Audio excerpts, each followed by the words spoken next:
तर याच्यावरती घालत कोथिंबीर आणि मस्त मिक्स करून घेऊ। तर इथे झटपट आपलं चमचमीत असं वांग्याचं भरीत तयार झालेलं आहे। भाकरीसोबत चपातीसोबत एक नंबरच लागतं।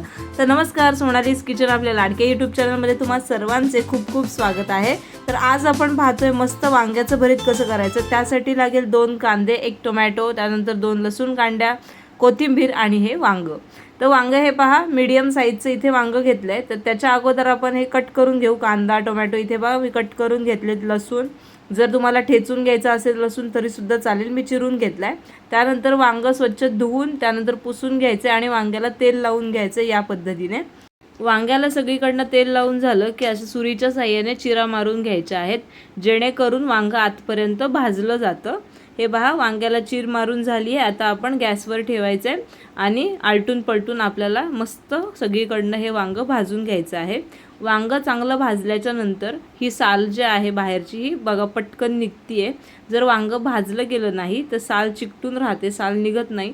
वांग असं चांगलं भाजलं गेलं पाहिजे। या पद्धतीने आपण काय करायचं आहे, हे सगळ्या साली ज्या आहेत ना ह्या काढून घ्यायच्या आहेत आणि त्याच्यानंतर हे वांग अशा पद्धतीने बारीक करायचे।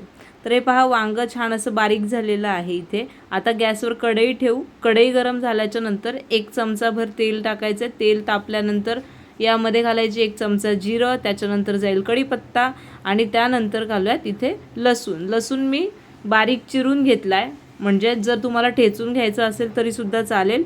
चव खूप छान लागते लसणामुळे। हे मस्त परतून घ्यायचं आहे।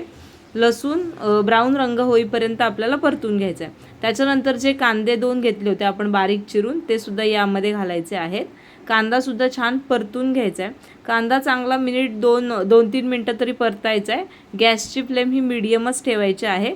कांदा सुद्धा सोनेरी रंगावरती भाजून घेतल्यानंतर यामध्ये जाईल 1 टोमॅटो। टोमॅटो सुद्धा छान असा आपल्याला मऊ होईपर्यंत शिजवून घ्यायचा आहे।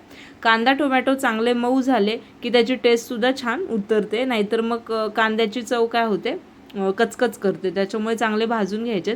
त्यानंतर जाईल याच्यामध्ये सिक्रेट मसाले, ते म्हणजे कांदा मसाला, त्यानंतर चिकन मसाला, हळद, त्यानंतर मिरची पावडर आणि मीठ, चवीनुसार मीठ हे एवढं घेतलेलं आहे। आणि हे सुद्धा छान आपल्याला तेल सुटेपर्यंत हे मसाले परतून घ्यायचे आहेत। ते पहा 1 ते 2 मिनटं तरी हे मसाल्यांना वेळ लागेल। गॅसची फ्लेम ही कमीच ठेवायची आहे। त्याच्यानंतर यामध्ये जाईल हे चिरलेलं जे वांग आहे ते यामध्ये जाईल। त्यानंतर सुद्धा हे 1 ते 2 मिनटं वांग घातल्यानंतर परतून घ्यायचे। गॅसची फ्लेम ही कमीच ठेवायची आहे। तर मंडळी बघा ना किती सुंदर दिसतंय ना हे वांग्याचं भरीत, असं चमचमीत झणझणीत असं एकच नंबर। घरामध्ये जर पाहुणे आले किंवा तोंडाला चव नसेल ना तरी अशा पद्धतीने जर तुम्ही करून खाल्लत ना एकच नंबर। मी 100% सांगते, एखादी भाकरी किंवा चपाती ही एक्स्ट्राच जाणार। आम्ही वांग्याचं भरीत ना नेहमीच करून खात असतो की एवढं भारी लागतं ना चवीला काही विचारूच नका। तर वरण भात मस्त वांग्याचं भरीत सोबत पापड लोणचं, काय मस्त ना कॉम्बिनेशन। तर मंडळी पटकन करून बघायचं, मला कमेंट करून सांगायचं। चॅनलला सबस्क्राईब केलं नसेल तर पटकन सबस्क्राईब करा।